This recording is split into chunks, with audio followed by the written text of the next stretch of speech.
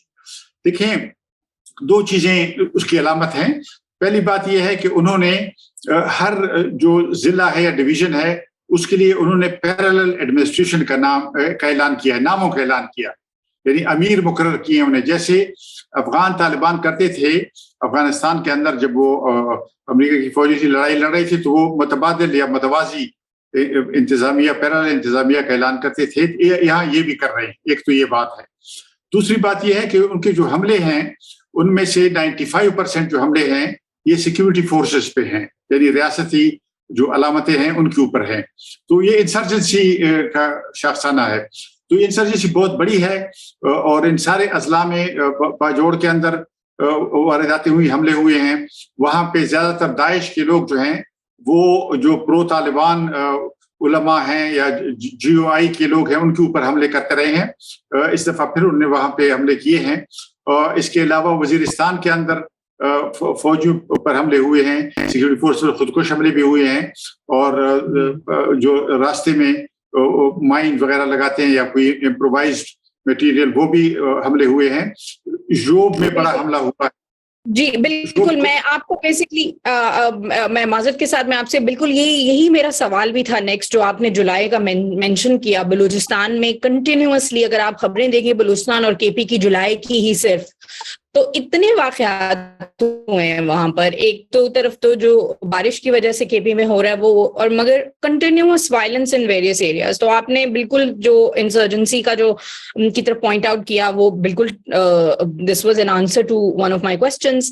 اچھا, ایک یہی تھوڑا سا اور اگر پرسپیکٹو میں اسی کو ایکسٹینڈ کر دیجیے, کیونکہ ہم نے دیکھا ہے کہ ایک رپورٹ آئی ہے کہ پچھلے سال سے لے کر اب تک آئی تھنک جون 18 تک جو ہے وہ اس میں کہا گیا ہے کہ 665 جو ہیں جون 18 2022 سے لے کے جون 18 2023 تک جو ہے وہ 665 ملیٹنٹ اٹیکس ہو چکے ہیں خیبر پختونخوا میں, اور یہ پولیس کی فگرز ہیں. تو یہ تو انسرجنسی والی بات ہی آپ کی, اور بلوچستان کی وائلنس تو ہم دیکھ رہے ہیں کہ اس میں بھی یہ ہو رہی ہے, ٹیررسٹ وائلنس بھی ہے, اور جس طرح سے ری گروپنگ ہو گئی ہے اور کولیبریشنز ہو رہی ہیں اب. تو اس کے اوپر وہی والی بات کہ all we see is something else in the mainstream media, اور سارا دھیان اس پہ الیکشن ہو رہے ہیں نہیں ہو رہے, الیکشن ہو رہے ہیں نہیں ہو رہے. ایسے لگتا ہے کہ الیکشن ہو بھی جائیں گے یا نہیں بھی ہوں گے, تو اس سے جو لوگ اس طرح سے اتنا ایکسٹریم وائلنس کو ڈیل کر رہے ہیں ان کے اوپر ان کے تو کوئی فرق نہیں پڑے گا. جیسے آپ کہہ رہے ہیں کہ وائلنس ہو رہی ہے لوگوں کے اوپر, انہوں نے کہا کہ ٹھیک ہے ادھر ہوتی رہے, ان لوگوں کو they're used to it, they're Pashtuns اور یہ بلوچ ہیں, they deserve it. اس کے بارے میں جی بالکل ایسا ہی ہے. میری گزارش یہ کہ تھوڑا سا میں عرض کر رہا تھا جوب کے بارے میں. جوب کا حملہ جو تھا اس کی بڑی اہمیت ہے, یہاں پہ ہماری میڈیا میں اس پہ بات نہیں ہوئی. بات یہ ہے کہ یہ حملہ صرف ایک شمالی بلوچستان کے ایک بڑے شہر یعنی جوب کے اوپر صرف وہ نہیں تھا, اس سے زیادہ بات تھی. زیادہ یہ تھی کہ جوب جو ہے, جو سی پیک ہے, چائنا پاکستان اکنامک کاریڈور, اس کا جو مغربی روٹ ہے اس کا ایک بہت اہم مرکز جو ہے وہ جوب ہے, وہ یہاں سے گزرتا ہے. تو یہ حملہ جو تھا اس لحاظ سے بھی بہت اہم تھا.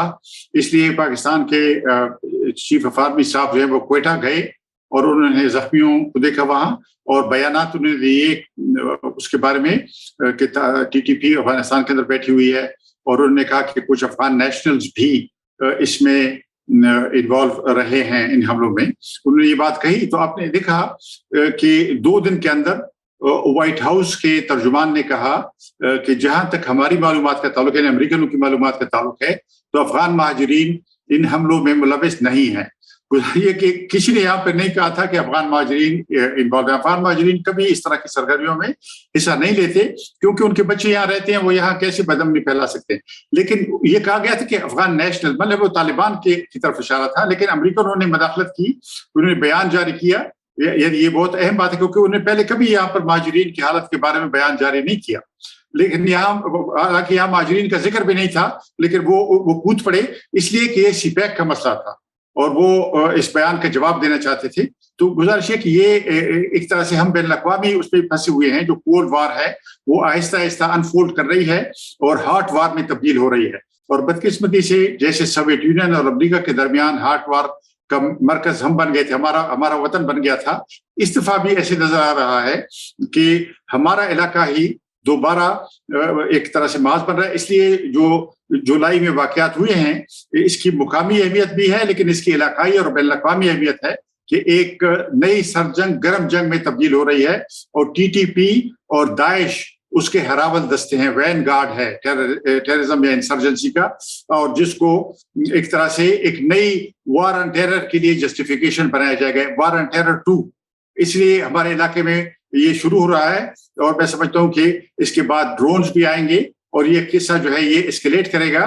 تو ہمارے اگر حکمرانوں نے اگر پالیسیاں تبدیل نہیں کی اور وہی پالیسیاں چلتی رہیں جو پچھلے 45 سال سے چل رہی ہیں, کہ پاکستان ایک فرنٹ لائن اسٹیٹ بنا ہے, مغربی ملکوں کا ایک آؤٹ پوسٹ ہے ساؤتھ ایشیا میں ویسٹ کا, تو یہ اگر ہم نے نہیں بدلا تو اور تباہی یہاں پہ آ جائے. جی بہت شکریہ اور for your analysis and insights, اور آپ ہمیشہ سے اس کے بارے میں جو ہے وہ وارن کرتے آ رہے ہیں جب سے ہم آپ سے بات کر رہے ہیں اور بھی لوگ, اور پھر یہی کہ میڈیا اور سول سوسائٹی کیا کر سکتی ہے. بہت briefly this is our last question from you and then we'll wrap up. جی بالکل, میڈیا کی طرف سے تو بالکل جو سو کال مین اسٹریم میڈیا ہے اس میں تو کچھ نہیں تھا, تھوڑا سا سوشل میڈیا میں تھا, پس پورب کے حوالے سے خبریں نہیں تھی, بالکل خبریں نہیں دی, اور ذوب کے حوالے سے بھی نہیں دی. ذوب میں لوگوں نے احتجاج کیا تو ٹیررسٹوں کے بجائے وہ احتجاج کرنے والوں کو لوگ پکڑا حکومت نے, ابھی تک یعنی وہاں پر دھرنے چل رہے ہیں اور ان پر حکومت توجہ نہیں دے رہی ہے. تو یہ دور دراز علاقوں کو اس طرح سے نظر انداز کرنا, میں سمجھتا ہوں کہ وہاں پر ایلینیشن بڑھے گی, اور ایک طرح سے وہ اگر آپ لوگوں کو کاٹ کر رکھ دیں گے تو پھر اس طرح وہ کٹ جائیں گے کہ پھر جوڑنا مشکل ہو جائے گا. جی بالکل, بہت شکریہ سر. اور میں یہ ایڈ کرتی چلوں اپنے لاسٹ اس میں کہ خود آپ جس طرح کہا کہ یہی جو ایریا ہے ریجن دوبارہ سے اس کا ٹارگٹ بن رہا ہے اس وار کا. اب آپ دیکھیں کہ پچھلے سال بھی پولیٹیکل ڈسیڈنٹس اور ہیومن رائٹس ایکٹیوسٹ کو ٹارگٹ کیا گیا, اور اس مرتبہ پھر این ڈی ایم اے کے آپ کے جو ہے not N D M A sorry N D M National Democratic Movement کے جو عتیق الرحمان ہیں ان کو ٹارگٹ کیا گیا نارتھ وزیرستان میں. اینڈ اٹس ویری انفارچونیٹ کہ پھر کے پی میں اور پارٹس آف بلوچستان کے اندر جو ہے وہ اس طرح سے جو لوگ امن چاہتے ہیں ان کو کنٹینیوسلی ٹارگٹ کیا جا رہا ہے. آپ کی اجازت سے میں ایک سینٹنس کہوں گا. اکاؤنٹیبلٹی نہیں. عتیق الرحمان ٹیچر تھے, اسکول ٹیچر بھی تھے, تو انہوں نے وہاں یعنی پڑھانے کا کام کرتے تھے. تو یہ دیکھیں نا, ڈیورنٹ لائن کی دونوں طرف تعلیم پر بھی حملہ ہے, انسانوں پہ حملہ ہے. عتیق الرحمان جیسے استاد روشن خیال جو معاشرے میں تعلیم عام کرنا چاہتے ہیں, آگاہی شعور بڑھانا چاہتے ہیں, وہ نشانہ ہے دہشت گردی اور اس شورش کا. جی بالکل, اور یہ اس کے اندر ایکوز ہیں جو پاکستان جب یہ پہلے جب جنگ ہو رہی تھی 2001 کے بعد جب شروع ہوا ہے وائلنس, اس کے اندر اسی کی دوبارہ سے اسی طرح کے پیٹرنز کے ہیلتھ کیئر ورکرز کو ٹارگٹ کیا جانا, اور ان لوگوں کو ٹارگٹ کیا جانا جو ٹیچ بھی جن کا تعلق تعلیم کے شعبے کے ساتھ ہے, اور جو اچھی سیاست چاہتے ہیں وہاں پر. خٹک صاحب, senator Khattak, thank you so much for your quick insight and explaining what is happening, اور وہ بات کہنے کا جو کہ مین اسٹریم پریس میں بھی نہیں ہو رہی اور زیادہ تر ہم اس کے اوپر فوکس نہیں کر رہے, ایون سوشل میڈیا میں اور اپنے ڈسکورس کے اندر بھی. تھینک یو فار جوائننگ نیا دور دیکھتے رہیے. Well keep bringing you more sort of cutting edge analysis from voices that do not make it to the mainstream press. Thank you. Khudafis.